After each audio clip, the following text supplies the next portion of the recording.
Саламатсызба. Здравствуйте, уважаемые подписчики и любители Ютуба.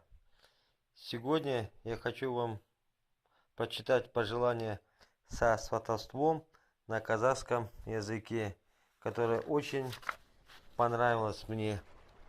Жігіттің үш жұрты болады деп жатады.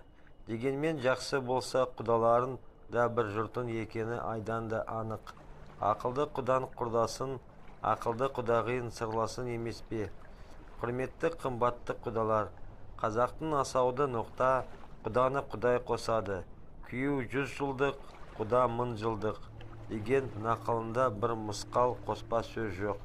Біз де құдай қосып құда болдық.